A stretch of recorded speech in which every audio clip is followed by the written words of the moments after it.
une période où le progrès technologique est constant. Nous sommes inondés d'une tonne d'informations, que ce soit par les médias sociaux, les médias plus traditionnels, toutes nos séries d'outils pour aider notre travail. Les différentes situations de la vie sont de plus en plus complexes, évoluent de plus en plus rapidement, de façon souvent très imprévisible. Et tout ça pose un grand défi pour l'humain et ses capacités cognitives malheureusement limitées. Ça pose un grand défi pour les décideurs et pour leur organisation. Ceci est vrai dans les domaines de la santé, domaine de la sécurité publique, transport, finance, marketing. Et vraiment, une mission de CODOT, c'est d'essayer de contribuer à augmenter la performance humaine dans ces situations. Les situations auxquelles on s'intéresse davantage, c'est des situations dites de travail extrême, entre guillemets. Pour faire un peu un retour là, à la base sur la définition, qu'est-ce qu'on entend par cognition? La psychologie cognitive réfère en fait à un ensemble de processus qui servent au traitement de l'information. CODOT, c'est pour l'étude de la cognition humaine. La distribution de cette cognition entre les individus, parce que le travail d'équipe est quelque chose qui est très important dans nos recherches également. L'interaction entre l'humain et son environnement, les outils, les ressources mis à sa disposition pour réaliser ses tâches, son travail. Et aussi l'organisation, le fonctionnement des fonctions cognitives, surtout en situation complexe et dynamique. Et finalement, technologie pour essayer d'aider à développer des technologies qui tiennent compte des limites de l'humain et qui peuvent aider sa performance. L'approche que l'on dit systémique qu'on adopte, c'est un peu cette triade, c'est selon cette triade. C'est-à-dire qu'il est très important pour nous de ne pas étudier l'humain en isolation, mais bien d'étudier l'humain au sein d'un système, c'est-à-dire les tâches qu'il doit accomplir au sein de son travail, bien comprendre aussi toutes les ressources qui sont mises à sa disposition. L'approche multidisciplinaire est aussi importante parce qu'on essaie de combiner, oui, les sciences cognitives, aussi les sciences sociales, les sciences organisationnelles, parce que vous allez voir qu'on s'intéresse à l'individu, mais aussi à l'individu au sein d'une équipe de travail, d'un groupe de travail, et même aussi on a des projets sur l'aspect multi-équipe, quand plusieurs équipes de diverses organisations doivent travailler ensemble.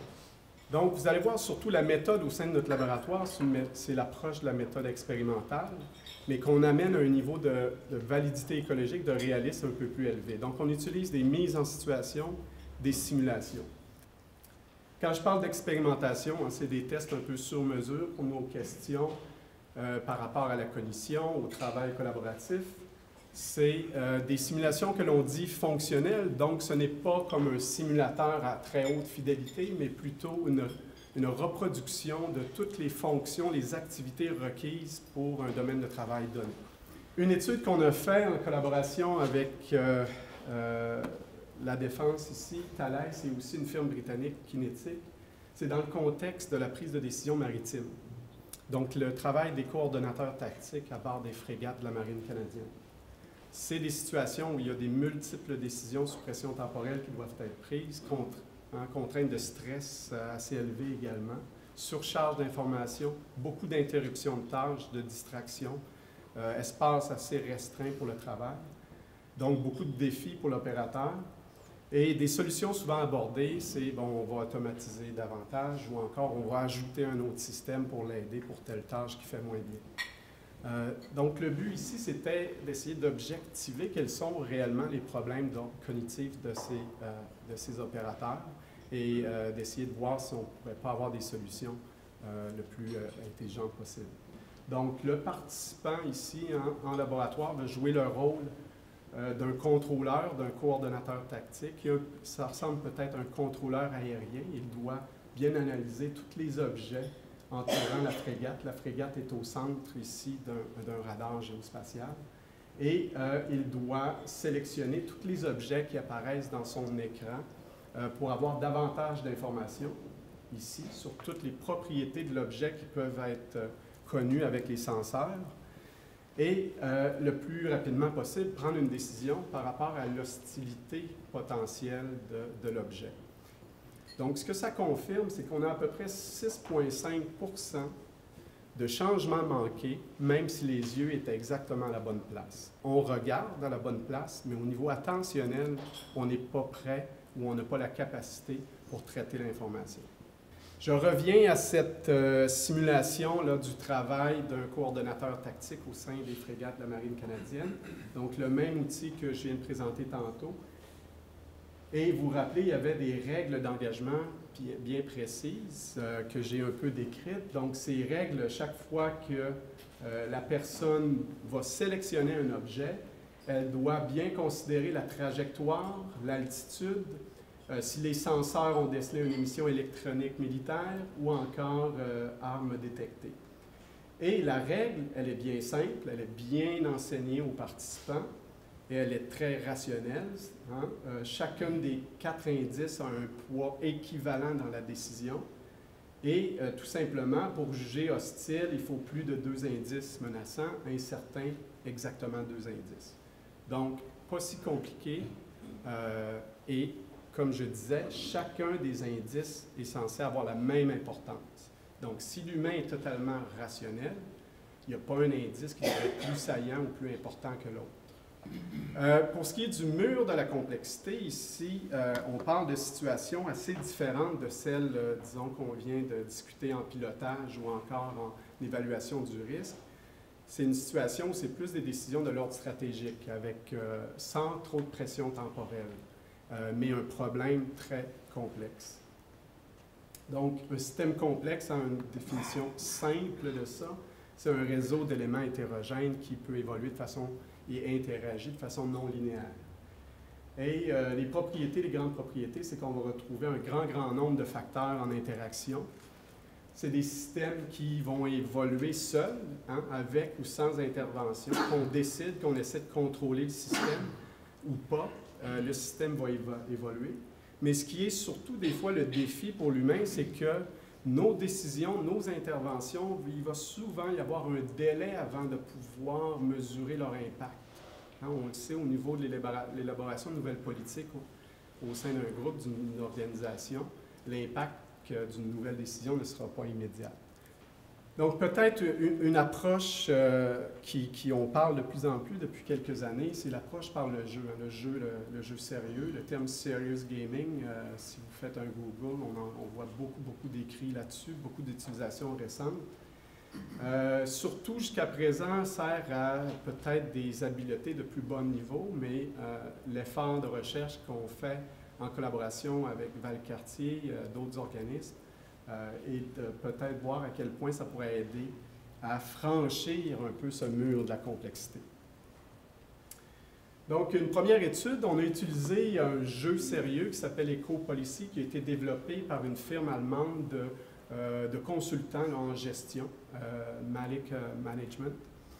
Et on a repris un peu leur jeu qui, selon nous, là, donne une bonne réplique d'un système complexe, puis ça nous permet de faire la recherche et aussi tester l'entraînement sur des aptitudes telles que la compréhension, résolution de problèmes, prise de décision.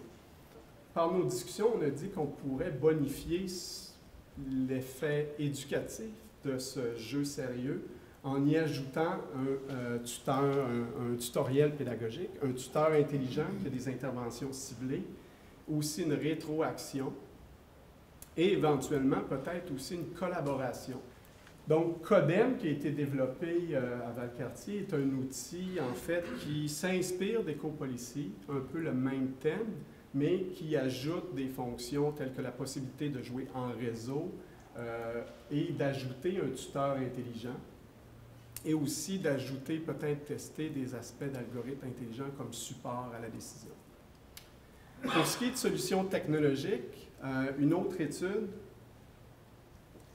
en collaboration avec RDDC, mais aussi le laboratoire, le LIV en génie électrique.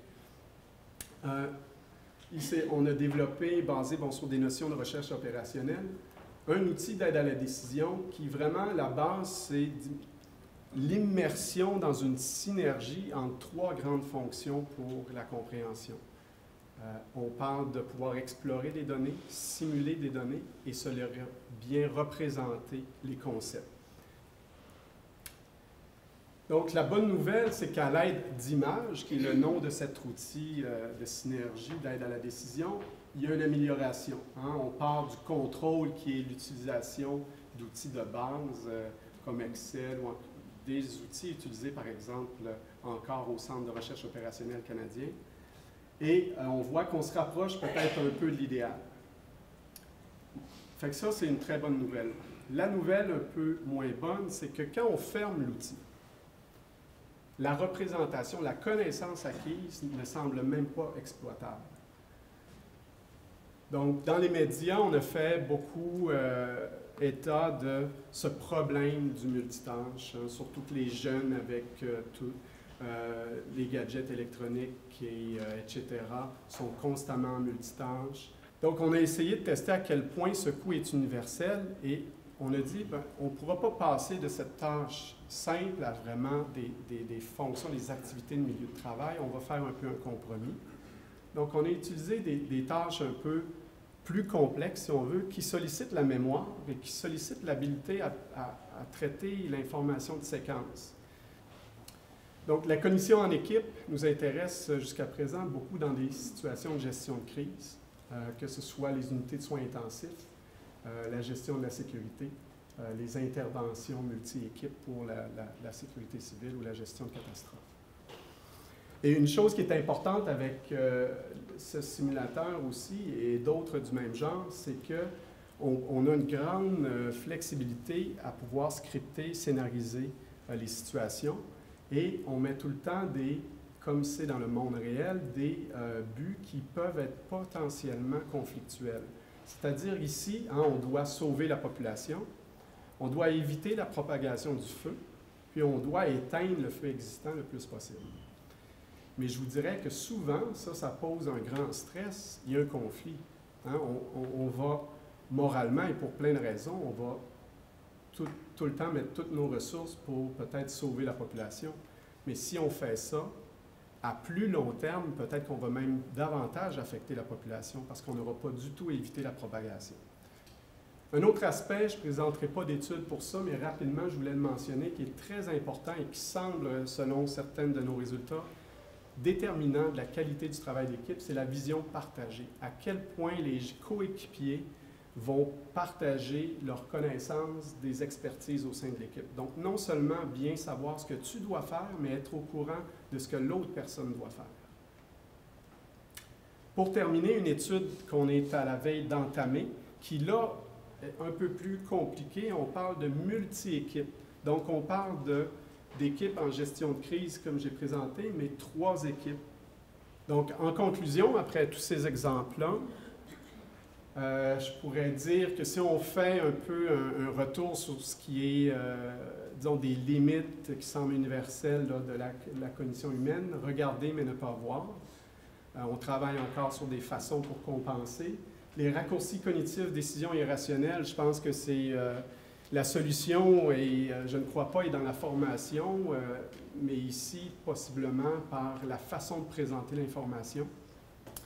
Et le mur de la complexité, vous avez vu, il y a des gains encourageants, mais ça semble toujours une difficulté très, très sévère chez le décideur humain.